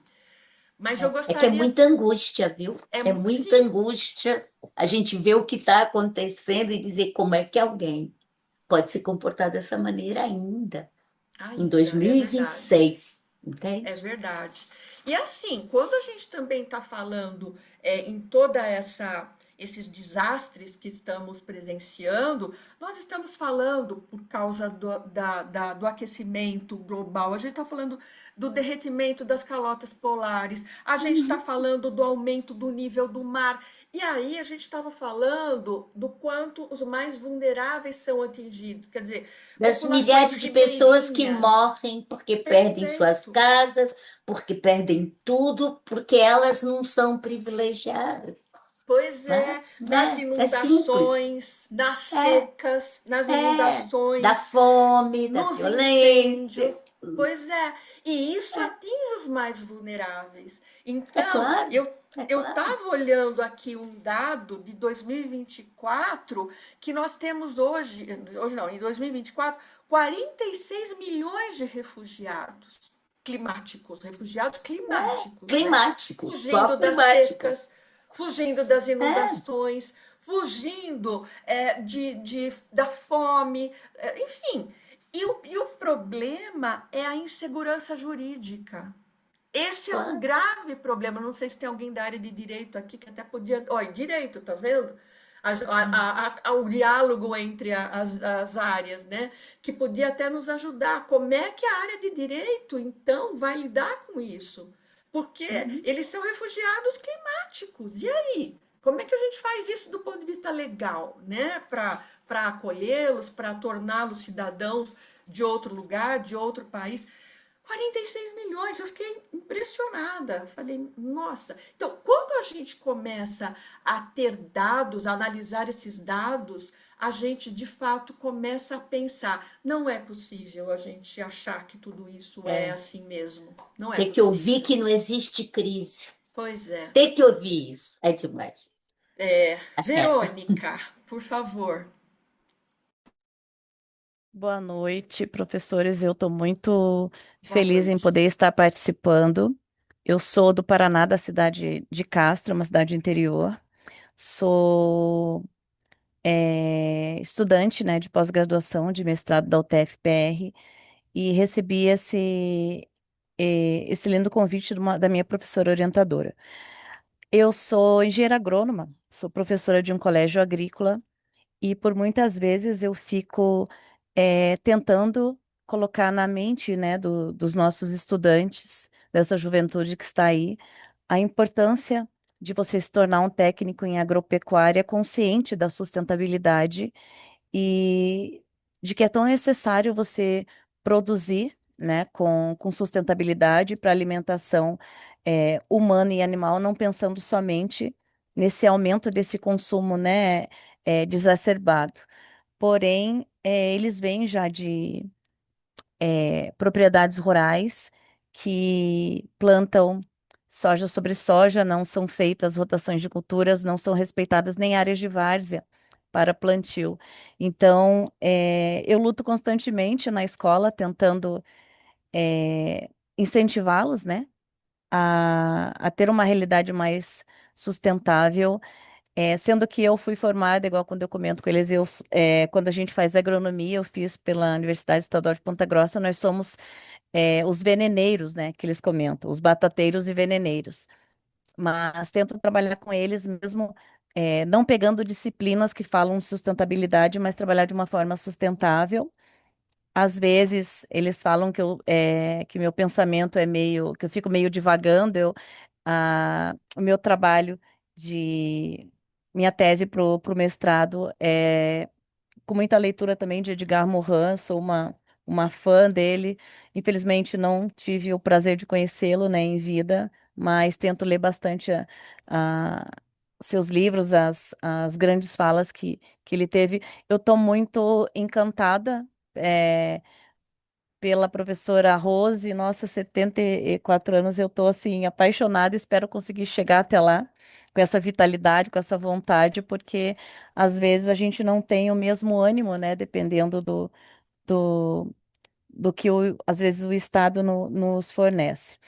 E estou atualmente com um projeto da Horta Mandala com meus estudantes, fazendo algo totalmente sustentável e agroecológico, questão de armadilhas iscas, inseticidas orgânicos, para tentar mostrar que realmente o pouquinho que cada um faça em sua propriedade, quem sabe a gente consegue estar amenizando o dano que já foi tão grandemente, tão gravemente feito por nós, né, da agricultura e da pecuária. Obrigada pela oportunidade. Só me Verônica, desculpa, fui Embrapa há 23 anos, tá, Verônica? Essa tua Ai, área é que ótimo. fantástica, Eu maravilha. adoro pesquisa, meu mestrado é em É, ciência e tecnologia. Vamos ver se o que que eu consigo, né, de transmitir, de tentar fazer com que os estudantes tenham essa visão um pouco diferenciada, porque não é fácil, não é fácil. mas chega lá, vai lá, chega. Verônica, parabéns pelo seu trabalho, pela sua pesquisa. Precisamos de mais Verônicas na educação, né? Porque você faz de fato um trabalho bem importante. E em relação a Edgar Morin, ele não morreu ainda, tá? Ai, quero Então, conhecê-lo então. como é que é, Ele Maria tem Angélica? Tem que ir para 104 anos. Paris? Ele 104, né? 104, tem que ir para Paris, né, Maria Ai, Angélica? É Paris que ele está ai, morando? Ele não pode mais viajar, só isso. Mas ele ai, que fez pena. jus até agora. Ele Ah, morreu. Então, ele mas é maravilhoso. você vai ter que viajar para poder conhecê-lo, mas ele está vivo ainda, ainda é possível conhecê-lo. Ah, então a notícia que eu escutei foi fake, eu preciso conhecê-lo. Mas ele faz Então, cursos online ainda, não? acredito Não, que ele não. Palestras, escreve não? palestras, dá entrevistas que a gente aprende muito. Que O último bênção, que livro ótimo. dele foi publicado esse ano. Ai, Agora eu que não bom, me recordo o nome, mas ele está lúcido e produzindo muito ainda. E É esperamos que isso. com ele viva mais. certeza. É. deu tem uma grande contribuição, né, com a discussão teórica e a discussão prática também, né? Porque a questão da praxis está muito presente também em toda a obra dele, né? Então, acho que ele é uma pessoa fantástica que, enfim, a contribuição dele é, assim, inegável, né? E eu também quero dizer que eu acho que foi a Eliane que colocou um link do livro que a Carmen indicou, que é a História Ecológica da Terra. Ela disse que encontrou em PDF, e ela colocou no chat aqui um link, tá? Então, agradeço a ela. Quem quiser, então, acessar, pode, então, deixa eu ver quem mais no chat aqui. Grata a ela, olha que beleza. Bonitinha, né? Obrigada. O Luiz Henrique está escrevendo assim: ótimas reflexões. Acredito que para podermos avançar no que diz respeito ao enfrentamento aos desafios ambientais, precisamos de fato entender isso, tais desafios como desafios complexos. Perfeito, Luiz Henrique, também acredito nisso. E por serem complexos, devem ser tratados de forma interdisciplinar e transdisciplinar. Refletindo sobre o questionamento posto de como podemos tratar no âmbito da educação, cabe destacar os estudos que vêm sendo desenvolvidos no âmbito da rede de ambientação curricular do ensino superior. Temos muito a avançar quando falamos de currículo verde. O Luiz Henrique, se você quiser abrir o microfone e falar mais sobre a rede de ambientaliação, é isso? Curricular do ensino superior, eu te agradeço se você puder contar um pouco mais para a gente.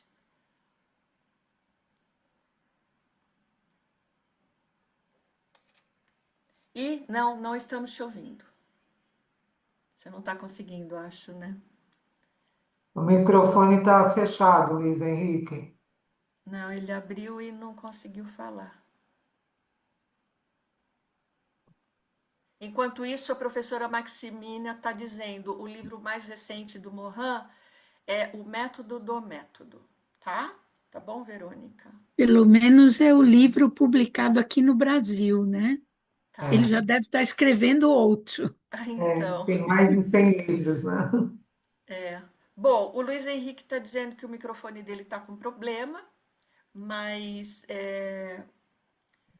eu acho que a hora que você conseguir, então, Luiz Henrique, você abre aí e pode contar mais para a gente, porque eu também acho que esta questão curricular, né, ela é fundamental. A gente precisa fazer uma revisão curricular urgentemente para que a gente possa trazer todo esse debate no currículo. Eu acho que essa um dos desafios da educação bastante urgentes.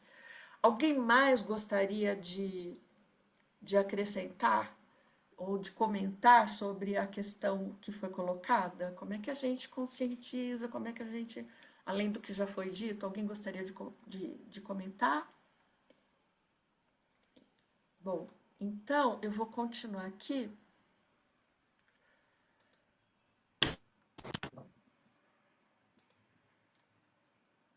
Se alguém, enquanto isso, quiser abrir o microfone e se manifestar, também pode ficar à vontade, tá? Deixa eu. Aqui, ó. Então, coloquei isso. Como é que a gente promove a conscientização sobre emergência climática, né? Quais são os problemas fundamentais? Eu acho que, pelo que vocês falaram, acho que um dos grandes problemas, além dessa questão da desigualdade, além dessa questão de todo esse desastre ambiental, ele impactar as pessoas, os grupos, né, as comunidades de formas diferentes, sendo que os grupos mais vulneráveis, eles são muito mais impactados, eles acabam tendo que sair dos locais onde moram para se refugiar. Então, como eu disse, a gente tem hoje 46 milhões de refugiados climáticos. Então, são problemas, eu acho que assim, é até difícil a gente elencar, né, um ou outro problema, mas são problemas que são interligados e que precisam ser abordados pela educação, né, porque são problemas que vão trazer o debate sobre mudança climática. E a conscientização, do meu ponto de vista, ela também vai sendo construída. Eu também costumo dizer que a conscientização é uma construção. Quer dizer, você vai construindo conhecimento na medida em que você constrói conhecimento, na medida em que você dialoga, quando você compartilha, quando você ouve outras pessoas, e aquilo vai fazendo com que você gradativamente construa, né, os seus próprios referenciais, os seus próprios conhecimentos sobre emergência climática e vá se conscientizando da necessidade de tratar dessa questão com mais aprofundamento e com mais referencial teórico. Por isso que eu digo, uma das coisas importantes é o quadro teórico, seja você, a Verônica diz que está fazendo pesquisa, né? Então, certamente ela tem lá um quadro teórico que fundamenta a pesquisa dela, mas professores que estão em sala de aula, seja na educação básica, seja no ensino superior, precisam deixar claro também quais são os quadros teóricos que estão fundamentando as pesquisas, as práticas educativas, para compreendermos essa complexidade da vida cotidiana e essa relação entre o local e o global frente à emergência climática, porque aí você fala o seguinte: bom, mas isso está acontecendo lá do outro lado do mundo. Ah, mas esse vírus aqui não tem nada a ver com a mudança climática. Sim, tem a ver, sim. Tem a ver com o agrotóxico que a gente consome, né? Que vai impactar na saúde. Tem a ver com aquilo que acontece, por exemplo, na Amazônia. Então, você vai lá, você vai desmatar, você vai destruir aquele ecossistema e você vai impactar no clima aqui na região sudeste, né? No caso do Brasil. Então, algo que acontece que a gente acha que está bem distante vai nos impactar. Então, a gente precisa entender essa complexidade da vida cotidiana e essa relação entre o local e o global. O que acontece do outro lado do mundo vai nos impactar também. Então, acho que esses quadros teóricos, eles são fundamentais. A gente precisa sair do senso comum, né? E aí transformar esses saberes em ação, né? Como a gente já conversou aqui.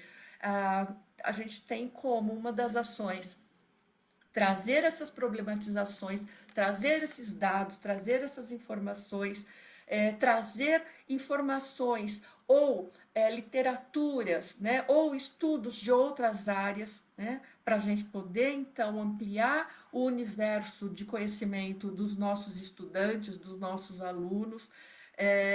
E precisamos também pensar em como é que a gente provoca, né, essa construção de saberes em ações ali também do cotidiano. O Luiz, a hora que você estiver pronto aí, que você quiser falar, você só abre o seu microfone e pode me interromper, tá bom? Fica à vontade. Obrigado, Deu? professora. Deu, pronto. Conseguem me ouvir agora, né? Sim, sim. Maravilha, obrigado, professora. Aproveitando a deixa, né? A professora fez uma pausa. Primeiramente, queria agradecer o convite. É realmente um grupo que tem ótimas reflexões e com um tema tão importante, né? Eu sou Luiz Henrique, eu atualmente estou na Universidade Católica de Brasília e falando um pouquinho sobre a rede, né? E eu coloquei no chat. A rede ACES, ela foi uma rede que foi instituída em 2002, né? Inicialmente com 11 instituições tanto na Europa quanto aqui na América Latina, e instituições brasileiras também comporam. A intenção da rede é exatamente discutir no âmbito do ensino superior como os currículos dos nossos cursos eles impactam a questão ambiental, né? Como a questão ambiental vem sendo trabalhada dentro dos nossos currículos, né?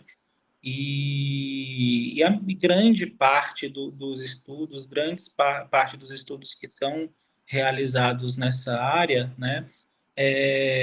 Eles culminam para um objeto comum, né? Que é a insuficiência do tema ambiental trabalhado dentro dos cursos. Então, apesar de hoje termos disciplinas que precisam ser trabalhadas, precisam estar dentro do currículo, a gente vê que a abordagem ela é incipiente, ela é insuficiente para trazer um consenso, para formar cidadãos que possam trabalhar o aspecto ambiental na nossa sociedade, né?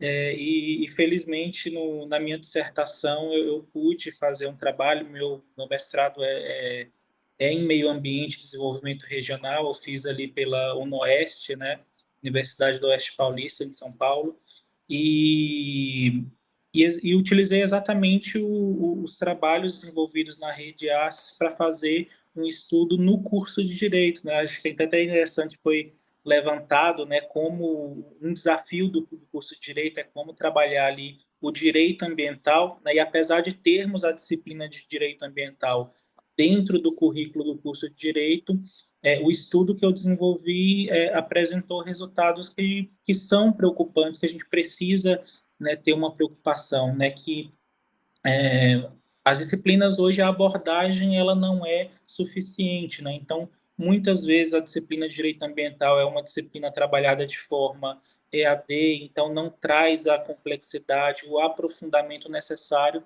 para tornar, né, realmente formar, né, alunos que possam trabalhar com essa temática, a não ser que isso fosse trabalhado, né, posteriormente em uma pós-graduação, em uma especialização dentro do estrito sensu, aí sim a gente acaba aprofundando mais.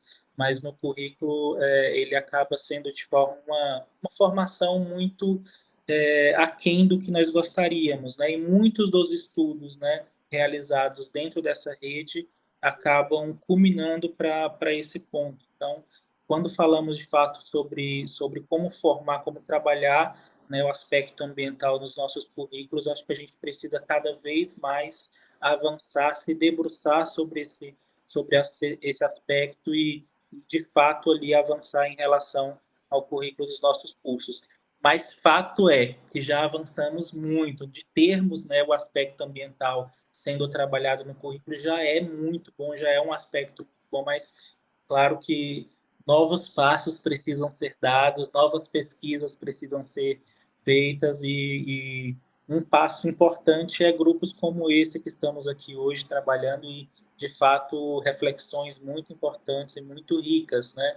Estou muito feliz em ter tido o convite e contem conosco aqui na Católica para sempre estar à disposição do grupo e dos debates aí que forem levantados, tá bom? Muito obrigado a todos. Ah, eu que agradeço, muito obrigada pela sua participação, pela sua contribuição. De fato, vocês terem essa preocupação no currículo já é um avanço muito grande. É claro que a gente sempre tem que melhorar, a gente sempre tem como é que a gente pode aprofundar mais este ou aquela temática. Isso faz parte do processo. O importante é que vocês, primeiro, ter essa preocupação no currículo, acho que isso é um ponto muito positivo. E segundo, ter essa avaliação, né, que você está tendo aqui, né? Porque às vezes a gente faz algo e fala, pronto, já acabei, pronto, tá bom, deixa assim. Mas você, não, você está dizendo, olha, a gente fez, a gente conseguiu o avanço, mas vamos avaliando para ver onde é que a gente melhora, o que a gente consegue aprofundar, enfim, como é que a gente o que mais a gente precisa inserir. Então, olha, parabéns, eu acho que é por aí mesmo. Acho que o currículo, do meu ponto de vista, é um dos aspectos fundamentais para a gente poder trabalhar a questão da educação frente à emergência climática. Eu concordo com você. Mas antes que eu me esqueça, eu já quero deixar aqui uma indicação para vocês, porque assim, o governo federal vai fazer a primeira conferência nacional dos ODS, tá? Para que isto aconteça, ele está propondo que se façam conferências distritais e conferências livres. Como a Maria Angélica anunciou logo no começo, eu faço parte da TEIA Carta da Terra e da Associação Internacional Carta da Terra, né? Então, TEIA Carta da Terra, da qual faço parte, está organizando uma conferência livre que vai acontecer no dia 22 de abril, que é o Dia da Terra. E vocês também podem acessar o link da Conferência Nacional, que é www.conferencianacionalods.org, tá? Depois eu vou pedir para alguém aqui colocar no chat. Então, é Conferência ODS, tudo junto. Conferência ODS, com S no final, né? ODS.org. Vocês podem acessar esse link. Acessando, vocês vão encontrar informações sobre a primeira conferência nacional.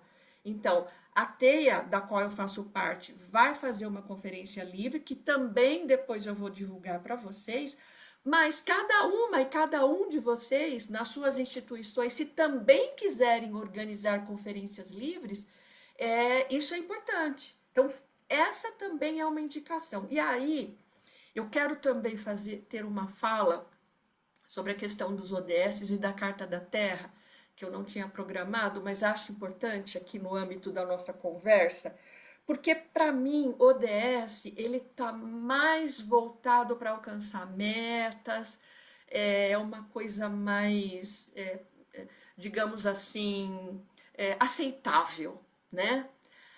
A Carta da Terra ela é mais revolucionária, sabe por quê? Porque ela vai falando de princípios que a gente precisa considerar, e é por isso que o meu grupo vai fazer essa conferência, porque nós entendemos que se a gente quer pensar nos ODS numa outra perspectiva, que não essa questão só de atingir metas, né, que é uma coisa muito mais voltada, né, vinda de uma lógica empresarial de atingir meta, não vamos dizer que não seja importante, sim, mas isso pode ser interpretado de uma maneira mais simplista, quando, na verdade, de novo, pensamento de Morin, pensamento complexo, saberes interconectados, e é isso que a gente vai trazer no dia 22 de abril com a conferência da TEIA Carta da Terra. Então, já fica aqui o convite para quem quiser participar depois. Também é uma das ações, que é aquilo que eu pergunto aqui, como é que a gente transforma saberes em ações? Fazendo essas coisas, né?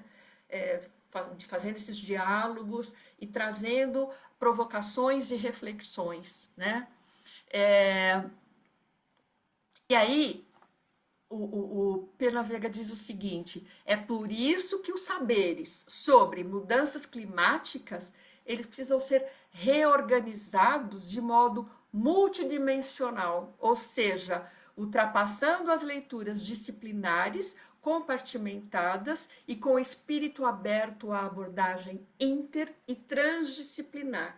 Então, é este fundamento que eu estava mencionando, que eu acho que a gente precisa levar para a educação, né? Então, a gente tem que ter um currículo que não pode estar fragmentado nas disciplinas isoladas.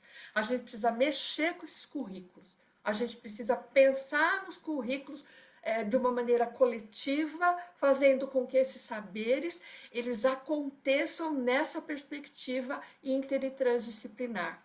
E aí ele continua: conhecimentos fragmentados e compartimentados não são mais válidos diante de uma complexificação climática, geológica, ecológica, biológica e antropológica. Então, acho que essas pessoas que continuam aí com essa pauta negacionista precisam também participar desses debates, desses diálogos, por mais difícil que seja alcançá-las, né? Eu sei que é difícil, porque eu também estou na educação e sei o quanto isso é complexo, né?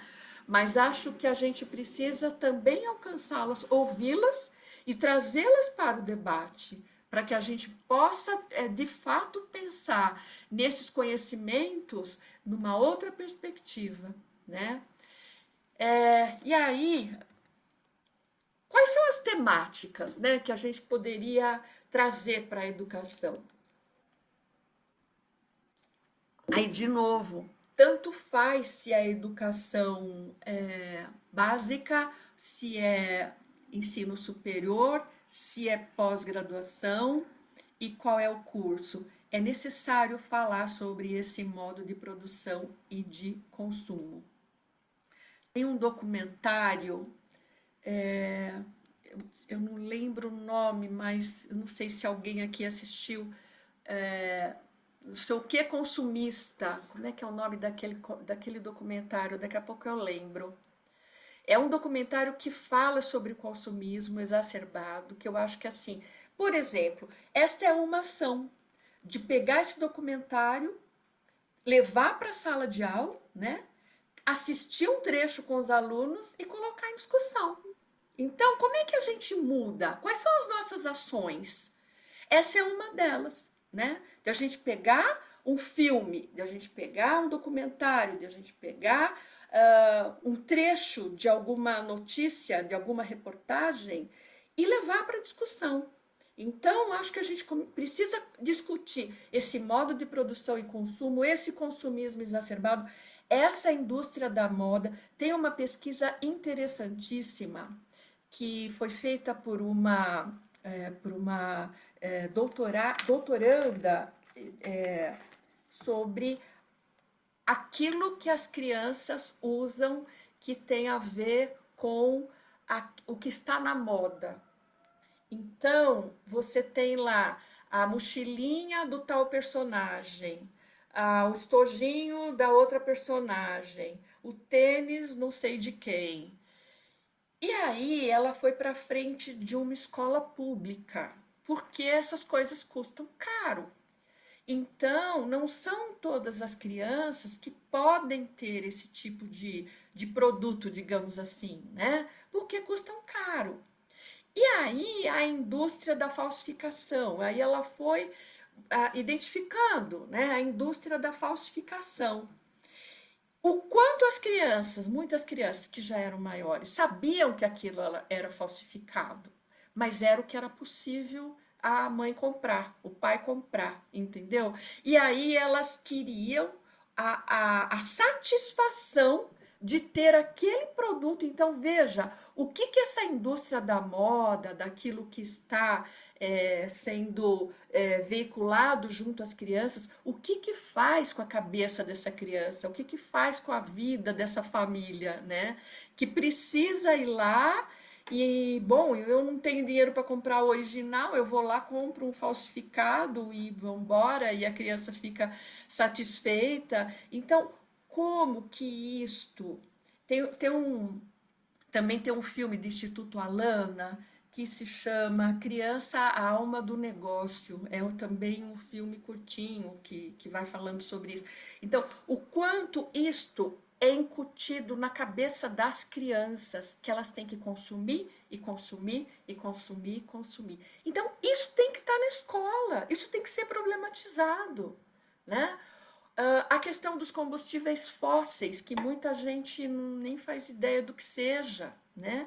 Tem que estar lá também. Eu fiz uma análise da Base Nacional Comum Curricular, de primeiro a quarto ano, para ver se essas temáticas estavam contempladas lá, primeiro a quarto ano. Não estão. Mas lá tem estudo do solo, tem estudo da água, só que não tem nenhuma problematização. Só tem lá a importância da água, a importância do solo. Mas peraí, a importância do solo, e quando é que você vai discutir a contaminação da água, do ar, do solo? Como você vai discutir isso?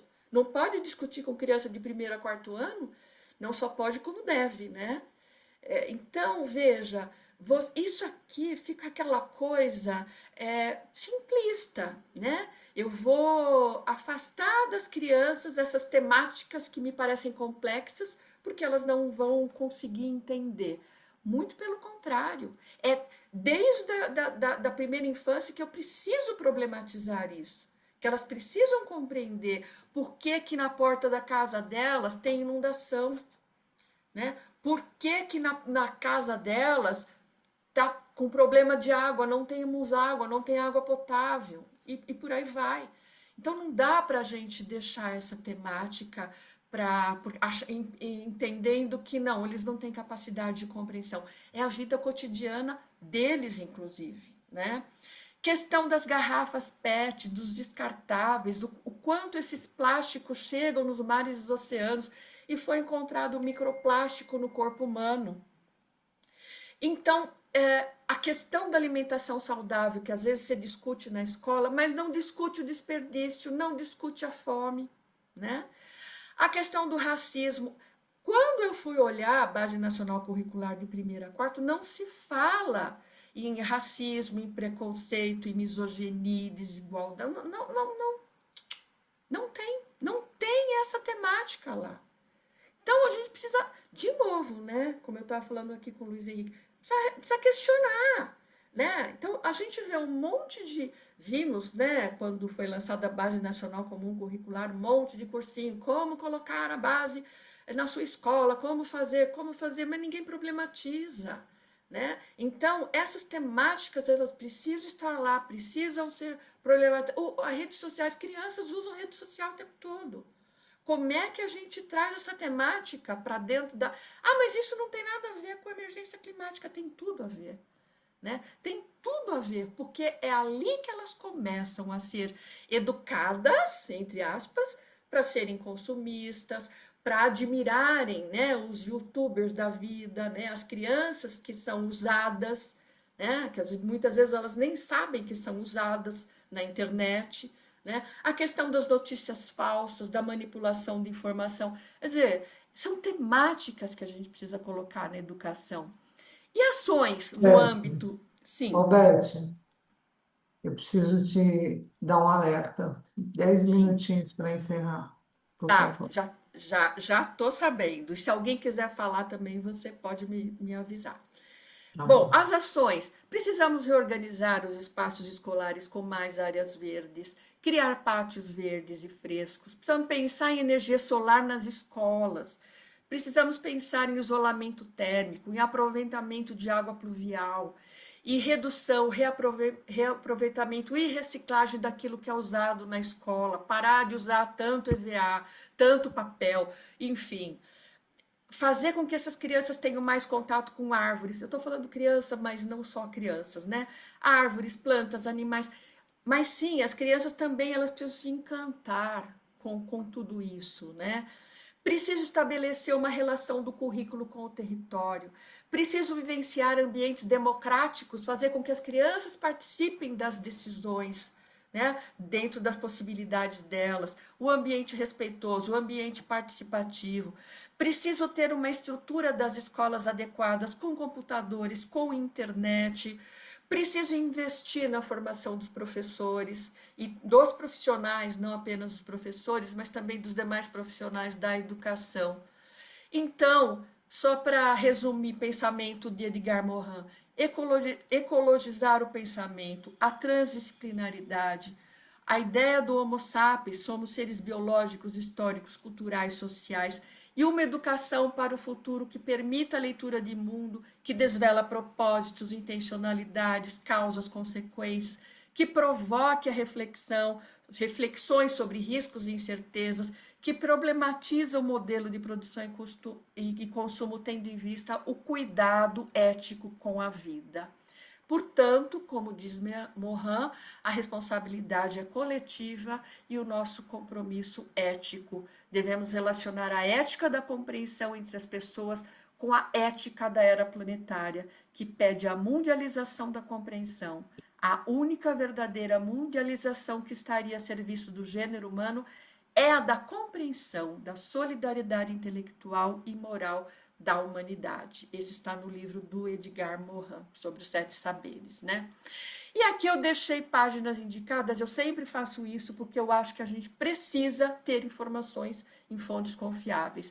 Deixei aqui link do Greenpeace, Observatório do Clima, painel intergovernamental sobre mudança climática, CEMADEM, o The Nature Conservancy, o Instituto Trata Brasil, Eciclo, o Sol da Paz, o Refloresta, que é do Sebastião Salgado, o Instituto Alana, o Pacto Global de Jovens pelo Clima, que a Maria Angélica conversou sobre isso. E eu encerro com a Carta da Terra, que nosso tempo seja lembrado pelo despertar de uma nova reverência face à vida, pelo compromisso firme de alcançar a sustentabilidade, a intensificação dos esforços pela justiça e pela paz e a alegre celebração da vida.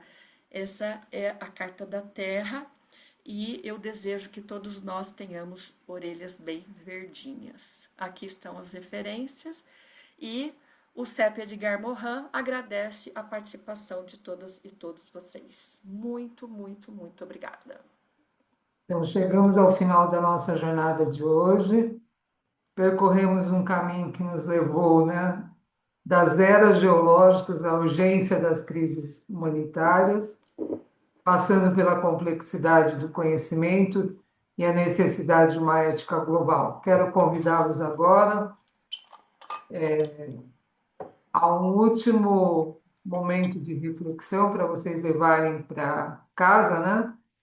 Pensando em tudo que discutimos, qual é o compromisso, por menor que seja, que cada um de vocês leva dessa oficina, se vocês quiserem deixar aí no chat, ou se querem refletir em casa, né? Uma ação, uma mudança de perspectiva, uma conversa, o que vocês acharem melhor. Muito obrigado, obrigada pelas partilhas inspiradoras, a esperança, né, como nos ensina Paulo Freire, não é esperar passivamente, mas sim esperançar, agir, que esse encontro tenha sido um catalisador para a ação em nossos territórios, em seus territórios, em suas vidas, que possamos juntos construir um futuro mais justo, equitativo e sustentável. Agradeço imensamente ao professor Elizabeth por suas valiosas contribuições que enriqueceram profundamente nossa discussão.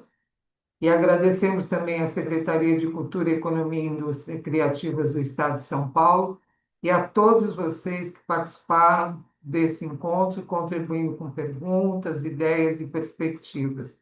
O CEP Edgar Morin segue comprometido com a promoção de espaços de diálogo que ampliem nossa compreensão sobre os desafios contemporâneos. Esperamos reencontrá-los em nossos próximos eventos. Muito obrigada e uma excelente noite a todos e todas.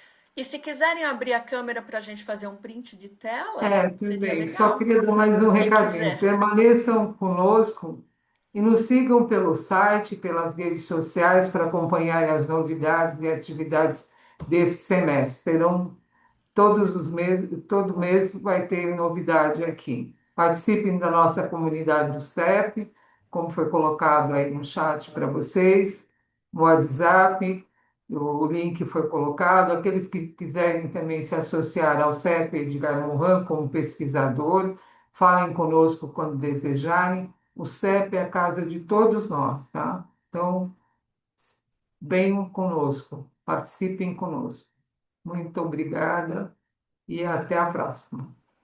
Até, muito obrigada, boa noite, adorei estar com vocês hoje. Obrigada.